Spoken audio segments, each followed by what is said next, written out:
네, 세 번째 역에 도착을 했는데요. 제약바이오입니다. 안녕하세요. 네, 이영훈 이사님 안녕하세요. 안녕하세요. 하리 아나운서도 안녕하세요. 네, 일주일인데 어떻게 태풍 피해는 없으시죠? 두 분 다 안전하시죠? 무사히 잘 지나간 것 같네요. 그니까요. 다들 좀 무사히 가야 될 것 같은데 저희가 또 오늘 뜨거운 이야기를 해봐야 됩니다. 제약바이오.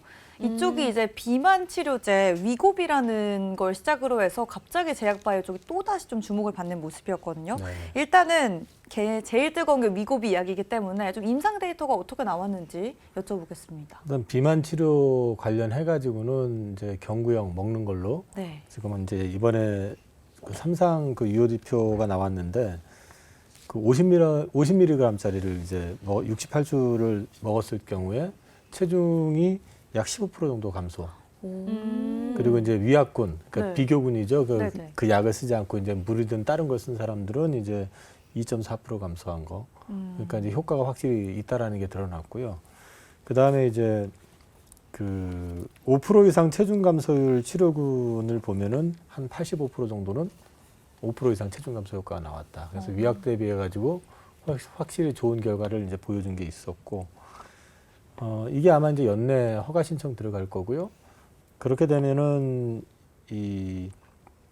이번에 이제 임상에 참석했던 사람들 대상이 뭐였냐면 비만이면서 과체중 105kg 이상 되는 사람들 약 한 667명을 대상으로 했었던 거기 때문에 네네. 효과가 있다라는 건 확실히 좀 드러난 거고 경구형이기 때문에 아무래도 먹는 거니까 이제 편의성이 좀 있죠. 부담도 그죠? 덜하네요. 예, 예. 네. 그런 면에서는 이제 개선 효과가 확실히 있기 때문에 뭐 승인돼 가지고 판매되는 건 크게 문제가 없지 않을까 싶습니다. 그리고 또 이 위고비 관련해서 또 하나 이슈가 나왔던 게 심혈관계 질환에 네네. 뭐 효과가 있다. 이게 되게 큰 이슈였잖아요. 네네. 이 부분에 대해서도 좀 이야기해 주시죠. 그거는 보통 이제 이게 그 펩타이드가 이제 GLP-1이라고 하는 이제 걸 쓰게 되는데 이게 이제 효과가 보통 이제 심혈관, 뇌질환 쪽, 뇌 이제 그 혈액의 순환과 관련된 것들이기 때문에 네. 원래부터 그쪽으로도 효과가 있다는 말은 있었고요. 국내에 이제 피사라고 코스닥에 상장되어 있는 회사가 그걸 기준으로 해가지고 이제 만들려고 했었어요, 계속. 근데 이제 아직 구체적으로 성과까지는 안 나왔는데, 이번에 이제 그 효과가 있다라고 그러는 건 어차피 이 성분을 봤을 때는 그 가능성은 있었던 거거든요. 당연히 그거는 뭐 또 다른 시장의 개척이라는 측면에서 봤을 때 회사에도 굉장히 긍정적일 수밖에 없는 내용이죠. 네. 기대가 좀 많이 되고 있습니다. 맞아요. 사실 비만 치료제라는 게 진짜 비만이신 분들도 관심 있겠지만 다이어트 하시는 분들에게는 그럼요. 모두 관심이 가기 때문에 우리나라에서 그 한 2년 전부터 한참 유행했던 게 싹센다 맞아요. 네. 강남 여성분들, 예, 그거 없어가지고 난리라고 그랬잖아요. 네. 지금 글로벌 트렌드가 그 비만 치료제 그것 때문에 그게 너무 이제 쇼티지가 나니까 네. 물량이 부족을 하니까 이제 결국 당뇨병 치료제도 못 만들고 있는 그런 상황이 지금 연출되고 있다고 하니까요. 네. 기대가 많이 됩니다. 이거 이외에도 지금 경쟁사 일라이릴리도 비슷한 약을 지금 개발했는데 그렇다 보니까 뭐 실적도 굉장히 좋아서 신고가 랠리를 펼치고 있다고 하고요.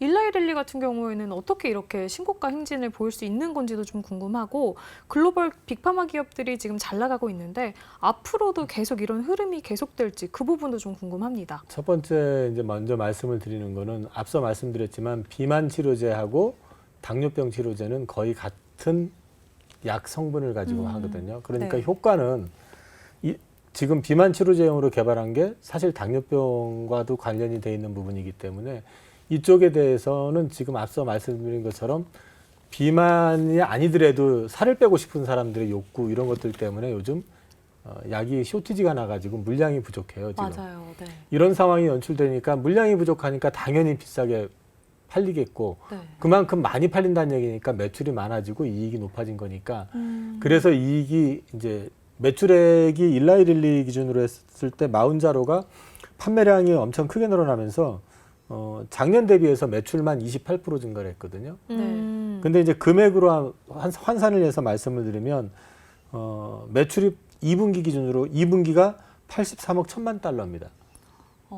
그러면 지금 1억 달러가 우리나라 돈으로 환산하면 1,300억이에요. 10조가 넘는 거죠. 얼추 봤을 때. 그러니까 10조짜리 회사가 28% 매출이 늘어났다라는 거는 그냥 얼핏 봐도 그죠? 2조 8천억 이렇게 이상 늘어나는 거잖아요. 네네. 엄청 크게 늘어나는 거죠.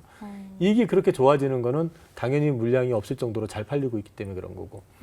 근데 이제 빅파마들이 모두가 다 이런 건 아니고요. 여기도 항상 보면은 물량이 많이 팔리는데 물량이 없어서 난리인 데는 이익이 늘어날 수밖에 없는데 이게 모든 약이 그러지는 않잖아요. 맞아요. 이거는 특히나 이제 비만도 당뇨도 당뇨지만 비만에 대한 치료 소위 말해서 날씬해지고 싶어 하는 사람들의 수요 다이어트죠. 네. 이게 폭증을 하면서 그렇게 된 거기 때문에 이쪽 비만 치료제 관련된 쪽의 회사들은 이익이 전반적으로 다 좋은 건 맞고 그 외에 글로벌 빅파마들은 사실은 그 주력을 하고 있는 게 주로 항암 뭐 이런 쪽이잖아요. 그러니까 네. 꾸준한 수요는 있지만 갑자기 확 올라온다든지 그러는 거는 그렇게 쉽지는 않을 것 같아요.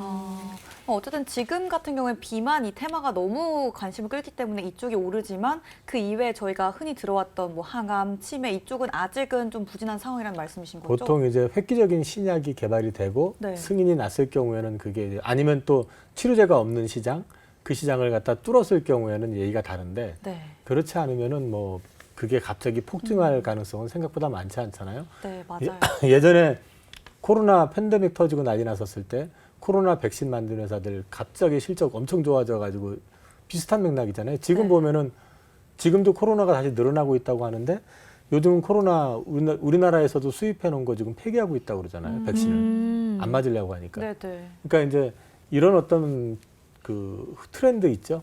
그런 걸 좀 많이 좀 타는 쪽 같은 경우는 그 매출이 좀 불규칙할 수가 있고 아까 말씀드렸던 암이나 이런 것들은 일단 그 전 세계 사람들이 비교적 많이 걸리는 병이기 때문에 거긴 네. 꾸준하죠. 네. 그렇게 보셔야지 갑자기 뭐 드라마틱하게 올라가고 이런 거는 쉽게 나오는 건 아닙니다. 네, 그럴 것 같기는 해요. 그렇다면 이제 어쨌든 지금은 해외 기업에 대한 이야기를 했잖아요. 국내 기업 가운데도 어떻게 비만 치료제 관련해서 뭔가 제작을 하거나 만들거나 이런 기업들이 있는지 옥석 가리기를 좀 어떻게 해야 될까요? 일단 비만하고 당뇨는 거의 비슷하게 놓고 보셔도 되거든요. 네, 네. 대표적인 기업으로는 예전에 사노피에다가 라이센스 아웃을 했다가 그게 반환이 된 게 있어요, 물질이. 근데 그걸 가지고 거기서 사노피에선 타겟을 뭘로 했었냐면 당뇨병 치료제용으로 했었는데 네. 이 회사는 이거를 비만 치료제, 한국에 특화된 비만 치료제를 만들겠다 해가지고 나선 회사가 있습니다. 그게 한미약품입니다. 와이트를 보니까 최근에 한미약품이 갑자기 확 올라갔잖아요. 급격합니다. 예, 진짜. 저게 지금 그 소위 말해서 한국형 비만 치료제를 만들겠다. 그래가지고 저게 이제 급등을 한 거고요. 그 다음에 이제 저 회사는 또 그 CMO라고 그래가지고 위탁 대리 생산하는 네. 그 시스템을 갖췄는데 저 회사에서 소위 말해서 당뇨병 치료, 비만 치료제를 만들 수 있는 장비를 또 갖고 있어요. 그래서 네. 그 CMO 가능성까지 같이 맞물려 가지고 주가가 이번에 이제 급등을 했었던 게 있고요. 그거 외에 이제 요즘 이제 계속 얘기가 나왔던 게 위고비 뭐 이런 얘기들 나오니까 네. 그거를 갖다가 뭐 이제 주사제가 아니라 그 마이크로니들이라고 아세요? 이렇게 붙이는 거 패치형으로. 그 붙이면은 그 약간 침 우둘투둘한 같은 거, 게? 예, 네네. 그 침은 아닌데 우둘투둘하게 돼가지고 이게 네. 딱 붙이면 이게 몸에 이제 딱 피부에 스며가지고 놓는 그런 제품을 지금 그 만들겠다고 그 대원제약하고 라파스라는 라파스. 회사가 공동으로 지금 연구하고 있는 게 있고요. 네. 그리고 이제 이 우리나라는 사실 소위 말해서 비만 치료제 이런 것들을 갖다 직접 하는 것보다는 그 기존에 나와 있는 제품을 약효를 길게 가져가게끔. 그러니까 뭐 매일같이 맞는 게 아니라 한 번 맞으면 일주일 동안 안 맞아도 되고 2주일 동안 안 맞아도 되게끔 네. 이렇게 이제 약을 롱액팅이라고 하는 기술인데 그런 기술을 갖고 있는 회사가 이제 우리나라에 보면은 펩트론이라는 회사가 하나 있고 최근에 이제 상장된 지 오래 안 됐는데 인벤티지랩이라고 하는 회사 역시도 같은 기술을 가지고 있어가지고 조금 네. 주목을 받았죠. 롱액팅이라고 하는 게 그럼 좀 그 약효를 길게 만드는 그런 기술인 걸까요? 네네. 약효를 갖다가 보통 이제 롱액팅이 처음에 많이 이제 우리나라에 알려지게 됐던 거는 그 성장 호르몬 주사. 그게 매일 맞아야 되고 아프거든요. 네네. 주사약이. 그렇게 들었어요. 네, 그래서 이거를 갖다가 1주제형, 2주제형, 그러니까 일주일에 한 번, 2주에 한 번 이런 식으로 이제 만드는 제품을 만들겠다 해가지고 우리나라에 이제 한미약품이나 제넥신이나 몇 개 회사들이 이제 그걸 시도를 해왔거든요. 네. 근데 이제 이런 쪽 관련한 기술을 지금 사실 우리나라 기업들이 좀 갖고 있어요. 근데 이게 이제 펩타이드 롱액틴이라고 하는 화학 물질을 가지고 네. 그렇게 할 수 있는 거는 또 그 플랫폼이 우리도 롱액틴이야 해서 다 되는 게 아니에요. 근데 이제 그 기술을 가지고 있는 데가 펩타이드 쪽으로 특화되어 있는 회사가 이제 펩트론이라는 회사가 있다 보니까 최근에 주가가 상당히 급하게, 격하게 또 이제 물질 이전 계약까지 했다고 해가지고 우와. 그런 것까지 나왔었기 와. 때문에 주가가 저렇게 많이 움직였던 거죠. 네. 근데 저런 건 실체가 있는 거라고 보시면 돼요. 그러면 저희가 지금 비만 당뇨 모멘텀 이야기를 해봤는데 네. 혹시 하반기에 비만 당뇨 말고도 좀 다른 모멘텀도 있을까요? 제약바이오 같은 경우는 저는 계속해가지고 지금 지난달 초부터 하반기 이후에는 제약바이오 주식 편입을 좀 늘려야 될 거다라는 말씀을 드려왔는데 네. 그 이유가 이제 뭐 스타트는 보통 이제 방금 보여드렸던 당뇨, 비만 이쪽 쇼티지 얘기 나오면서 많이 움직였지만 하반기에 이제 주목하셔야 되는 건 일단 미국 금리 자체가 지금 7월에 올리고 9월에 올리네 마네 하는데 어저께도 이제 CPI도 나오고 계속해서 이제 앞으로도 나오겠지만 재반 지표들이 추가로 올리기는 그렇게 만만치 않다라는 쪽으로 간다고 하면 네. 금리 상단이 딱 정해진 상태에서 멎어지잖아요. 그러면 시중금리는 떨어져요. 그렇게 되면은 이 제약바이오 섹터가 가장 큰 아킬레스건이 뭐냐면 특히 바이오텍, 연구개발하는 쪽의 아킬레스건은 생산에서 매출을 일으키는 게 없잖아요. 그냥 맞아요. 연구잖아요. 투자만 계속 해야 네, 되는 그러니까 거니까요. 돈이 계속 필요하죠. 네. 그럼 돈을 조달을 해와야 되잖아요. 네. 그러면 빌려주는 쪽에서는 뭔가 대가를 지불해야 되잖아요. 그게 높아지게 되면은 빌려주는 그 사람들이나 아니면 은행이나 투자자들 입장에서 봤을 때 이게 제약회사 바이오텍 저거를 믿을 수 있어? 쟤들이 망하면 어떡하지? 이런 게 있잖아요. 그러다 맞아요. 보니까 이제 이게 위축이 될 수밖에 없거든요. 고금리로 하게 되고. 근데 이제 그쪽에서 이제 꺾이기 시작하면 심리적으로 이제 제약바이오 섹터에 있는 회사들이 이제는 조금 숨통을 틀 수 있겠구나. 그럼 내가 좀 투자해도 좀 덜 위험하겠구나라는 심리가 형성되면서 투자가 일어나게 되거든요. 그렇기 때문에 금리가 상단이 정해지게 되면 일단 유리한 면이 있고 두 번째는 한 2년 동안 주가가 빠지기만 했었어요. 그래가지고 그쪽 시장에 외국인 기관 다 내다 팔고 없어요. 최근에 이제 주가 좀 올라오면서 다시 들어오는 거거든요. 네. 빈집 효과 때문에라도 채워지는 게 있고 기사 보셨을 거예요. 셀트리온이 3사 합병을 지금 네네. 추진한다고.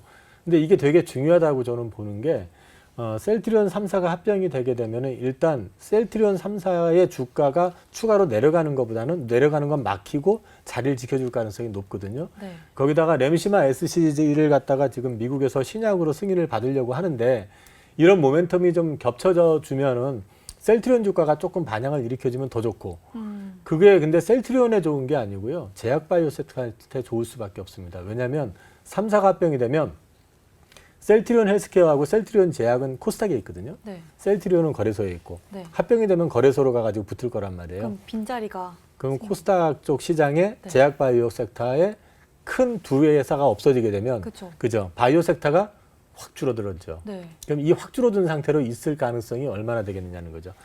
거기는 결국은 100% 다 제약바이오가 다시 채우진 못하더라도 네. 상당 부분을 다시 맞아요. 그 섹터에서 채운다는 거죠. 그렇죠. 그러면 그 채우는 효과도 나타난다. 그리고 마지막 한 가지만 더 말씀드리면 네. 실적 관련해 가지고 바이오텍의 문제는 매출이 안 일어나거든요. 근데 내년 이렇게 되기 시작하면은 이제 본격적으로 우리나라가 라이센스 아웃 한 것들이 매출이 발생이 되면서 로열티를 받으면서 숫자가 올라오는 기업들이 생기기 시작한다는 거죠. 그러면 바이오는 드림에만 포커싱 해가지고 바이오는 우리가 이 신약을 만들면 또 몇 조짜리가 됩니다. 이런 거에서 우리 진짜 신약을 만들었고 이제 팔려요, 돈 나와요라고 이제 시장에 어필을 하게 되면 그것도 바이오텍 전반에 한 단계 레벨업의 조건이 될 가능성이 있다고 보고 있습니다. 네, 그리고 최근에 SK 바이오사이언스가 노바백스 우리 백신으로 많이 들어봤던 그 기업하고 그 기업을 인수한다는 소식을 발표를 했잖아요. 어떻게 시너지 좀 어떤 걸 기대해 볼 수 있을까요? 인수는 아니고요. 네, 지분 투자. 지분, 네. 예. 한 1,100억 정도 투자를 하는데요. 말씀하신 것처럼 노바백스는 그 백신 전문 회사예요. 근데 네네. 이제 우리가 딱 경험하고 있는 건 코비드 19 관련된 백신이잖아요. 그거 말고도 인플루엔자, 감기 관련된 거, 그 다음에 또 작은 경부암 백신 같은 거 이런 것들도 다 거기서 만들거든요. 오, 네네. 그러면은 이제 어떤 효과가 있냐면은 노바백스 제품을 갖다가 그 국내 독점권을 갖게 되고요. 생산을 해서 팔 수 있는 독점권을 갖게 되고 그다음에 이제 태국이라든지 이런 이제 일부 국가한테는 독점권은 아니더라도 팔 수 있는 권리가 생기고 그다음에 이제 기대해 볼 수 있는 거는 아무래도 이쪽은 그 설비를 가지고 원래 위탁 생산해 주는 데거든요. 네네. 그러면 이 회사에서 노바백스의 백신이 뭐가 됐든 간에 위탁을 받아가지고 생산을 하는 예, 그런 역할도 해줄 수 있다라는 측면에서는 플러스 효과는 있습니다.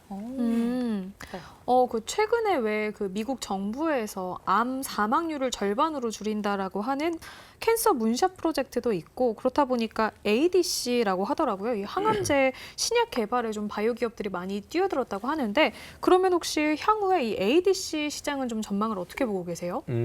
ADC는 이제 표적 항암제라 해서 그 암 물질에 직접 암만 파괴하기 위해 가지고 링커에다가 그 치료 물질을 붙여가지고 암에다 직접 붙여가지고 암을 이제 공격하는 그 치료제인데요. 네. 이게 이제 화학약품을 가지고 하는 거예요. 그러다 보니까 화학약품 같은 경우는 사람 몸에 이제 만약에 치료를 하기 위해서 집어넣게 되면 암만 공격하는 게 아니라 정상세포도 공격해서 정상세포를 파괴시키거든요. 맞아요. 그래서 암 때문에 죽는 게 아니라 그것 때문에 죽는 경우들도 있는데 그런 면에서는 이거는 그 다음 버전인 것도 맞고 현재 그 다이치 신교라고 하는 그 다이치 산교라고 하는 그 일본 회사가 그 엔허트라고 하는 유방암 치료제 만들어 가지고 그게 굉장히 성공적으로 만들어진 것 때문에 이제 확산이 된 건데 이 효과 때문에 사실은 앞으로 계속 좋을 수밖에 없는 게 올해 연초에 그 시애틀 제네틱스라고 하는 시젠이라고 하는 회사를 머크가 56조 원에 인수를 했거든요. 네. 그것도 결국에는 ADC 때문에 그런 거고요.